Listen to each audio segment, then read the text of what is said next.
ಬೆಂಗಳೂರಿನಲ್ಲಿ ಖಾಸಗಿ ಬಸ್ ಫುಟ್ಬೋರ್ಡ್ನಲ್ಲಿ ನಿಂತು ವ್ಯಕ್ತಿ ಡ್ಯಾನ್ಸ್ ಮಾಡುತ್ತಾ ಹುಚ್ಚಾಟ ಮೆರೆದಿದ್ದಾನೆ. ಕುಡಿದು ಡ್ಯಾನ್ಸ್ ಮಾಡುತ್ತಾ ಅಕ್ಕಪಕ್ಕದ ವಾಹನ ಸವಾರರನ್ನ ಪುಂಡ ಕಿಚಾಯಿಸಿದ್ದಾನೆ. ಬೆಂಗಳೂರಿನ ಕಂಠೀರವ ಕ್ರೀಡಾಂಗಣ ಬಳಿ ಈ ಘಟನೆ ನಡೆದಿದೆ. ಚಿಂತಾಮಣಿಯಿಂದ ಖಾಸಗಿ ಬಸ್ ಬೆಂಗಳೂರಿಗೆ ಬರ್ತಿತ್ತು. ವ್ಯಕ್ತಿಯ ಹುಚ್ಚಾಟವನ್ನ ಹಿಂಬದಿಯಿಂದ ಮತ್ತೊಬ್ಬ ಕಾರು ಚಾಲಕ ಮೊಬೈಲ್ನಲ್ಲಿ ಸೆರೆ ಹಿಡಿದಿದ್ದಾನೆ.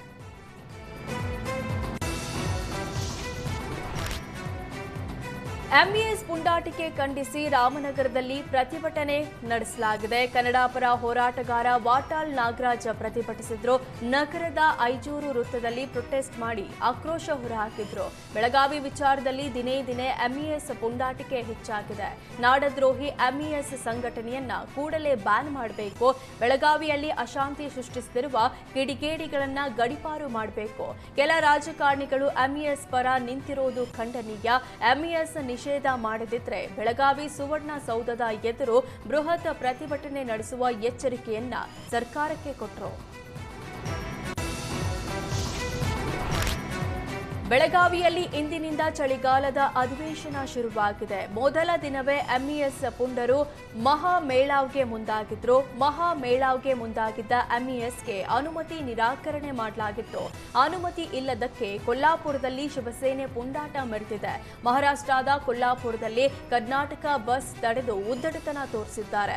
ಕರ್ನಾಟಕದ ಬಸ್ ಮೇಲೆ ಜೈ ಮಹಾರಾಷ್ಟ್ರ ಸ್ಟಿಕ್ಕರ್ ಅಂಟಿಸಿ ಅಟ್ಟಹಾಸ ಮೆರೆದಿದ್ದಾರೆ. ಠಾಕ್ರೆ ಬಣದ ವಿಜಯ ದೇವಣೆ ನೇತೃತ್ವದಲ್ಲಿ ಪ್ರತಿಭಟನೆ ನಡೆಸಿ ಉದ್ದಟತನ ಮೆರೆದಿದ್ದಾರೆ.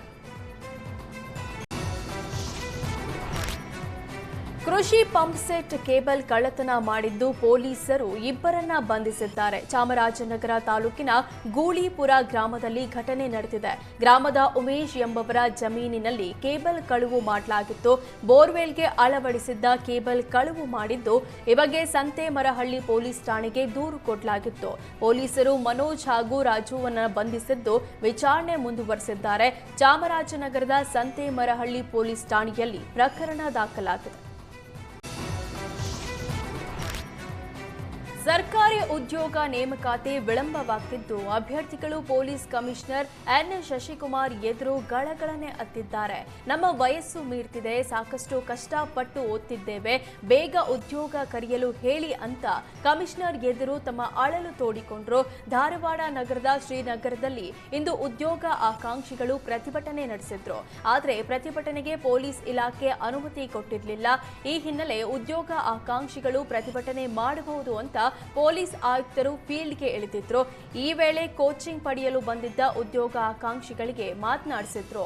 ಈ ವೇಳೆ ಕೊಪ್ಪಳ ಮೂಲದ ಯುವತಿ ಕಣ್ಣೀರ್ ಹಾಕಿದ್ರು. ಧೈರ್ಯಗೆಡಬೇಡಿ, ಶೀಘ್ರದಲ್ಲೇ ನೇಮಕಾತಿಗೆ ಅರ್ಜಿ ಕರೆಯಲಾಗುತ್ತೆ ಅಂತ ಎನ್ ಶಶಿಕುಮಾರ್ ಆಶ್ವಾಸನೆ ಕೊಟ್ಟರು.